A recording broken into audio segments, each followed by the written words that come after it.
ನನ್ನನ್ನು ಅಲ್ಲಿಂದ ಕರೆದು ಇಂಥ ಒಂದು ಒಳ್ಳೆಯ ವೇದಿಕೆಯಲ್ಲಿ ಅವಕಾಶ ಮಾಡಿಕೊಟ್ಟಿರೋದಕ್ಕೆ ವಿಶೇಷವಾದ ಧನ್ಯವಾದಗಳನ್ನ ತಿಳಿಸ್ತೀನಿ.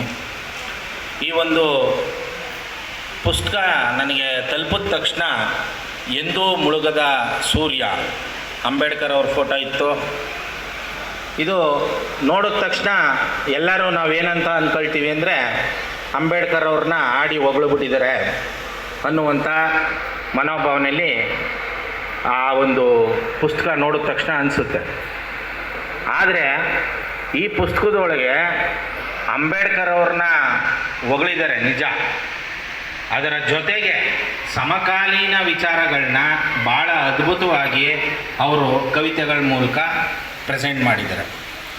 ಸಮಕಾಲೀನ ಸಂದರ್ಭದಲ್ಲಿ ನಾವು ಅನ್ಯಾಯದ ವಿರುದ್ಧ ದನಿ ಆಗಬೇಕು, ಅನ್ಯಾಯಗಳನ್ನ ನಾವು ಎದುರಿಸಬೇಕು, ಅದಕ್ಕೆ ಯಾರೂ ಕೂಡ ಅಡ್ಡಿಪಡಿಸಂಗಿಲ್ಲ ಅನ್ನುವಂಥ ಹಕ್ಕನ್ನು ಕೊಟ್ಟಿರುವಂಥದ್ದು ಡಾಕ್ಟರ್ ಬಿ ಆರ್ ಅಂಬೇಡ್ಕರ್ ಅವರು.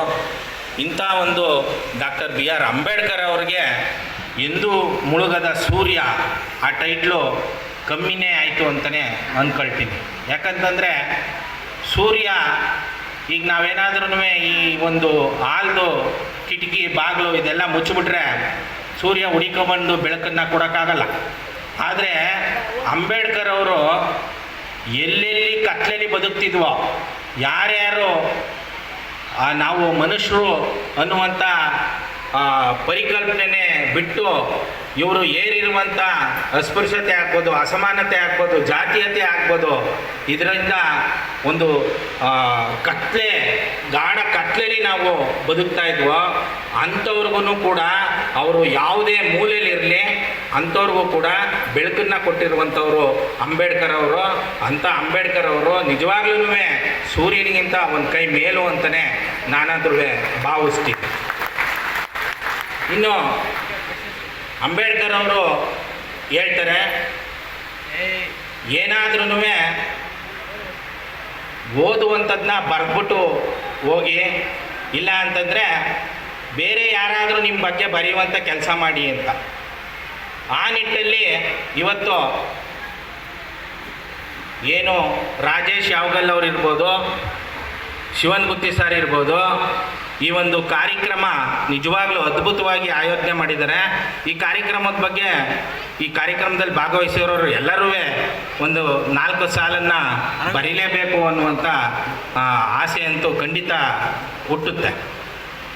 ಅದೇ ರೀತಿ ಇವರು ನನ್ನ ಕೈಯಲ್ಲಿ ಎಷ್ಟಾಗುತ್ತೋ ಈ ಸಮಾಜದ ಒಳತಿಗೆ ನಾನು ಕವಿತೆಗಳ ಮೂಲಕ ಬರಿತೀನಿ ಅಂತೇಳಿ 50 ಕವಿತೆಗಳನ್ನ ಬರೆದಿದ್ದಾರೆ.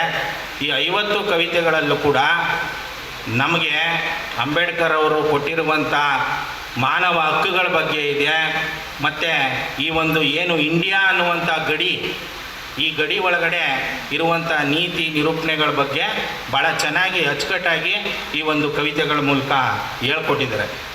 ಇನ್ನು ಈ ಕಾರ್ಯಕ್ರಮದಲ್ಲಿ ಮೇಜರ್ ಅಟ್ರ್ಯಾಕ್ಷನ್ ಆಗಿರುವಂಥ ನಮ್ಮ ಜಡ್ಜ್ ಸಾಹೇಬರು, ಇವ್ರ ಬಗ್ಗೆ ಬರ್ತಾರೆ ಅಂತ ಕೇಳಿದ ತಕ್ಷಣ ನನಗಾದರೂ ಒಂಥರ ರೋಮಾಂಚನ ಆಯಿತು.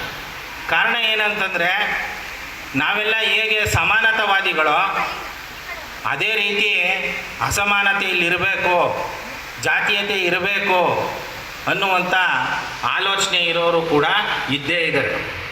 ಈಗಾಗಲೇ ಯಾರೋ ಹಿರಿಯರು ಮಾತಾಡ್ತಾ ಹೇಳಿದ್ರು, ಕಣಗಾಲ್ ಅವರ ಪಡುವರಳ್ಳಿ ಪಾಂಡವರು ಸಿನಿಮಾದ ಕ್ಲೈಮ್ಯಾಕ್ಸಲ್ಲಿ ಅವರು ಬರ್ತಾನೇ ಇರ್ತಾರೆ, ಓಡಿಸ್ತಾನೇ ಇರಬೇಕು ಅನ್ನುವಂಥ ಮಾತನ್ನು ನೆನಪು ಮಾಡ್ಕೊಂಡ್ರು. ಅದೇ ರೀತಿ ಇವತ್ತು ಜಾತಿ ವ್ಯವಸ್ಥೆ ಅನ್ನುವಂಥದ್ದು ಕಟು ವಾಸ್ತವ, ಅದನ್ನು ಮುಚ್ಚಿಟ್ಟು ಏನೂ ಉಪಯೋಗ ಇಲ್ಲ. ನಾವು ಒಂದು ಗಾಯಕ್ಕೆ ಔಷಧಿ ಕೊಡಬೇಕು ಅಂತಂದರೆ ಆ ಗಾಯನ ಭಾಳ ಗಂಭೀರವಾಗಿ ನಾವು ದಿಟ್ಟಿಸಿ ನೋಡಬೇಕು. ಉದಾಹರಣೆಗೆ ಕೆನ್ನೆ ಮೇಲೆ ರಕ್ತ ಕಾಣುತ್ತೆ ನಿಮಗೆ, ಆ ರಕ್ತನೇನಾದರೂ ನೀವು ಒರೆಸಿದ್ರೆ ಅದು ಮತ್ತೆ ಮತ್ತೆ ಕಾಣ್ತಾನೆ ಇರುತ್ತೆ. ಅದು ಯಾಕೆ ಅಂತಂದರೆ ಏಟು ಬಿದ್ದಿರೋದು ತಲೆಯಲ್ಲಿ, ಆ ತಲೆಯಲ್ಲಿ ಎಲ್ಲಿ ರಕ್ತ ಬರ್ತಾ ಇದೆಯೋ ಅದನ್ನು ಒತ್ತಿ ಹಿಡಿಬೇಕು, ಅಲ್ಲಿಗೆ ಟ್ರೀಟ್ಮೆಂಟ್ ಕೊಡಬೇಕು. ಬಾಬಾ ಸಾಹೇಬ್ ಅಂಬೇಡ್ಕರ್ ಅವರು ಈ ಒಂದು ಇಂಡಿಯಾದ ಸಾಮಾಜಿಕ ಸಮಸ್ಯೆ ಅದು ಆರ್ಥಿಕ ಸಮಸ್ಯೆ ಅಲ್ಲ, ಅದು ಭೌಗೋಳಿಕ ಸಮಸ್ಯೆ ಅಲ್ಲ, ಇದೊಂದು ಸಾಮಾಜಿಕ ಸಮಸ್ಯೆ. ಇದಕ್ಕೆ ಮೂಲ ಕಾರಣ ಈ ಒಂದು ಅಸ್ಪೃಶ್ಯತ ಜಾತಿ ವ್ಯವಸ್ಥೆ ಅನ್ನೋದನ್ನು ಅವರ ಜಾತಿ ವಿನಾಶ ಕೃತಿಲಿ ಕೇವಲ 83 ಪೇಜ್ ಇದೆ. ಅದನ್ನು ಪ್ರತಿಯೊಬ್ಬರು ಓದಬೇಕು. ನನಗೂ ಕೂಡ ಈ ಜಾತಿ ವ್ಯವಸ್ಥೆ ಇದರ ಬಗ್ಗೆ ಎಲ್ಲ ಸಾಕಷ್ಟು ಗೊಂದಲಗಳಿತ್ತು. ಅದೊಂದು ಪುಸ್ತಕನ ಓದಿದ ಮೇಲೆ ನನಗೆ ಒಂದು ಸ್ಪಷ್ಟತೆ ಬಂತು. ಏನಿದು, ಅವರೆಲ್ಲೂ ಕೂಡ ಅವರ ಜಾತಿನಾಗಲಿ ಇನ್ನೊಂದು ಜಾತಿನಾಗಲಿ ಅವರೆಲ್ಲೂ ಕೂಡ ನಿಲ್ಲಿಸಿಲ್ಲ. ಅವರು ಕೊನೆಯದಾಗಿ ಏನು ಹೇಳ್ತಾರೆ ಅಂತಂದರೆ, ಹಿಂದುವಾಗಿ ಹುಟ್ಟಿದ್ದೇನೆ, ಹಿಂದುವಾಗಿ ಸಾಯಲಾರೆ ಅಂತ ಹೇಳ್ತಾರೆ. ಏನದರ ಅರ್ಥ ಏನು? ಇವತ್ತು ಈ ಜಾತಿ ವ್ಯವಸ್ಥೆನ ನಿರೂಪಿಸ್ತಾ ಇರುವಂಥ ಧರ್ಮ ಅಂತ ಏನು ಕರೀತಾ ಇದ್ದಾರೆ, ಶಾಸ್ತ್ರ ಸಂಪ್ರದಾಯ ಏನು ಕರೀತಾ ಇದ್ದಾರೆ, ಇವು ನಮ್ಮನ್ನು ಮೇಲು ಕೀಳು ಮಾಡಿರುವಂಥದ್ದು, ಇವು ನಮ್ಮನ್ನು ಅಮಾನವೀಯವಾಗಿ ನಡೆಸ್ಕೊತಾ ಇರುವಂಥದ್ದು. ಇದು ಗೊತ್ತಿದ್ದೇನೆ ಬಸವಣ್ಣವರು ಅವ್ರ ಕೈಲಿ ಎಷ್ಟಾಯಿತೋ ಅಷ್ಟು ಕೆಲಸ ಮಾಡಿದ್ರು, ಬುದ್ಧ ಅವರು ಅವ್ರ ಕೈಲಿ ಎಷ್ಟಾಯಿತೋ ಅಷ್ಟು ಕೆಲಸ ಮಾಡಿದ್ರು, ಗುರುನಾನಕ್ ಅವರು, ಅಂಬೇಡ್ಕರ್ ಅವರು. ಇವತ್ತು ನಮ್ಮ ಕಾಲಮಾನದಲ್ಲಿ ನಮ್ಮ ಕೈಗಳಲ್ಲಿ ಎಷ್ಟಾಗುತ್ತೋ ಅಷ್ಟು ಒಳ್ಳೆ ಕೆಲಸನ ಮಾಡಬೇಕು. ಇವತ್ತು ಈ ವೇದಿಕೆ ಮೇಲೆ ಆ ರೀತಿಯ ಒಳ್ಳೆ ಕೆಲಸ ಮಾಡ್ತಾ ಇರೋರು ಸಾಕಷ್ಟು ಜನ ಕುಳಿತಿದ್ದಾರೆ. ಅದರಲ್ಲೂ ವಿಶೇಷವಾಗಿ ಜಡ್ಜ್ ಸಾಹೇಬ್ರಿಗೆ ನಾನು ಮತ್ತೊಮ್ಮೆ ಥ್ಯಾಂಕ್ಸ್ ಹೇಳೋದಕ್ಕೆ ಇಷ್ಟಪಡ್ತೀನಿ. ಯಾಕಂತಂದರೆ ನಮಗೆ ಅಟ್ರಾಸಿಟಿ ಕೇಸ್ ಆಗುತ್ತೆ ಅಂತ ಗೊತ್ತು, ಆದರೆ ಪನಿಷ್ಮೆಂಟ್ ಆಯ್ತಾ ಬಿಡ್ತಾ ಅಂತ ಯಾರಿಗೂ ಗೊತ್ತಿಲ್ಲ. ಈ ಕೋಮುವಾದಿಗಳು ಜಾತಿವಾದಿಗಳವರಲ್ಲ, ಅವ್ರಿಗೆ ಒಂಥರ ಬಂಡತನ, ಬಿಡ ಕೇಸ್ ಆಯ್ತದೆ ನಾವು ಈಚೆ ಬಂದುಬಿಡ್ತೀವಿ, ಕೇಸ್ ಆಗಿಬಿಡ್ತದೆ ಅಲ್ಲಿ ಪೊಲೀಸು ಬಿ ರಿಪೋರ್ಟ್ ಹಾಕ್ಸ್ಬಿಡ್ತೀವಿ, ಈ ಥರ ಒಂದು ಉದ್ದಟತನ ಮಾಡ್ತಾರೆ.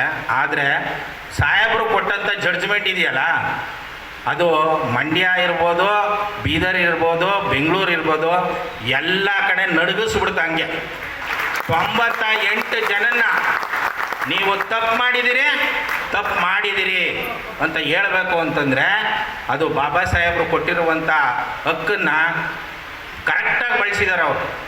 ಇವತ್ತು ಸಾಕಷ್ಟು ಜನ ಬಾಬಾ ಸಾಹೇಬರು ಕೊಟ್ಟಿರುವಂಥ ಅವಕಾಶನ, ಹಕ್ಕುಗಳನ್ನ ದುಡ್ಡುಗೋಸ್ಕರ, ಅಧಿಕಾರಕ್ಕೋಸ್ಕರ, ಇಲ್ಲ ಅವರ ಜನಪ್ರಿಯತೆಗೋಸ್ಕರ ಬಳಸ್ಕೊತಾ ಇರುವಾಗ ಕೆಲವು ಜನ ಅದನ್ನು ಜನಸಾಮಾನ್ಯರಿಗೋಸ್ಕರ ಬಳಸ್ತಾ ಇದ್ದಾರೆ. ಅಂಥವರಲ್ಲಿ ನಮ್ಮ ಜಡ್ಜ್ ಸಾಹೇಬರು ಕೂಡ ಒಬ್ಬರು ಅಂತ ಹೇಳೋದಕ್ಕೆ ನನಗಂತೂ ಹೆಮ್ಮೆ ಆಗ್ತಾ ಇದೆ.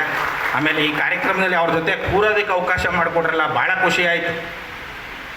ಇಂಥ ಒಂದು ಅವಕಾಶ ಸಿಕ್ಕಿದ್ದು ಕೂಡ ಒಂದು ದೊಡ್ಡ ಬದಲಾವಣೆಗೆ ದಾರಿ ಆಗಲಿ. ಈ ಒಂದು ಕೊಪ್ಪಳ ಇಲ್ಲಿ ನಮಗೆ ಗೊತ್ತಿರುವಂಗೆ ನಾನು ಈ ಕಡೆ ಬಂದಾಗೆಲ್ಲ ನಮ್ಮ ಮಂಜು ಯಾವಾಗಲ್ಲ ಅವ್ರಿಗೆ ಹೇಳ್ತಾ ಇರ್ತೀನಿ, ನಾವು ಮಂಡ್ಯ ಕಡೆ ಅಲ್ಲಿ ಏನು 100% ಏನು ಲಿಟ್ರಸಿ ಇಲ್ಲ, ಇದ್ರೂ ಸ್ವಲ್ಪ ಪರವಾಗಿಲ್ಲ. ಈ ಕಡೆ ಲಿಟ್ರಸಿ ಭಾಳ ಕಡಿಮೆ ಇದೆ, ಎಜುಕೇಷನ್ ಡ್ರಾಪ್ಔಟು ಕಡಿಮೆ ಇದೆ. ಅದ್ರ ಬಗ್ಗೆ ಏನಾದ್ರೂ ಕೆಲಸ ಮಾಡಬೇಕಿದೆ. ಇಲ್ಲಿಯ ಸಂಘ ಸಂಸ್ಥೆಗಳಿರ್ಬೋದು, ನೀವಿರ್ಬೋದು, ಯಾರೇ ಆಗಲಿ ನಾವು ಕೈ ಜೋಡಿಸ್ತೀವಿ. ಒಂದು ಡಿಗ್ರಿ ಮುಗಿಯೋವರೆಗೂ ಅದು ಹೆಣ್ಮಕ್ಳಾಗಲಿ ಗಂಡು ಮಕ್ಕಳಾಗಲಿ ಮದುವೆ ಮಾಡೋದು ಬೇಡ. ಇಲ್ಲೆಲ್ಲ ಚೈಲ್ಡ್ ಮ್ಯಾರೇಜು ತುಂಬ ಇದೆ. ಎಜುಕೇಷನ್ನು ಏನಾಗಿದೆ, ಈಗ 14ನೇ ವಯಸ್ಸುವರೆಗೂ ಕಡ್ಡಾಯ ಶಿಕ್ಷಣ ಇರೋದ್ರಿಂದ 8ನೇ ಕ್ಲಾಸ್ವರೆಗೂ ಹೆಂಗೋ ಕಳಿಸ್ಬಿಡ್ತಾರೆ.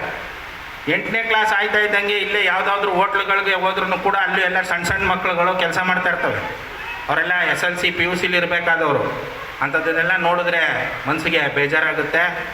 ಹಾಗಾಗಿ ಬಾಬಾ ಸಾಹೇಬರು ನಮಗೆಲ್ಲ ಕೊಟ್ಟಿರುವಂಥ ಬೆಳಕು, ಅದು ಈ ಸೂರ್ಯ ನಮಗೆ ಕೊಡ್ತಾ ಇರುವ ಬೆಳಕಿಗಿಂತನೂ ಕೂಡ ಭಾಳ ದೊಡ್ಡದು. ಆ ಬೆಳಕನ್ನು ನಾವು ಎಲ್ಲ ಜಾತಿಯ ಬಡವರನ್ನ ಮೇಲೆತ್ತೋದಕ್ಕೋಸ್ಕರ ಬಳಸೋಣ ಅಂತ ಹೇಳ್ತಾ ಇಲ್ಲಿ ಅವಕಾಶ ಮಾಡಿಕೊಟ್ಟ ಎಲ್ರಿಗೂ ವಂದಿಸ್ತಾ ನನ್ನ ಮಾತುಗಳನ್ನ ಮುಗಿಸ್ತೀನಿ. ವಿಶೇಷ ಉಪನ್ಯಾಸ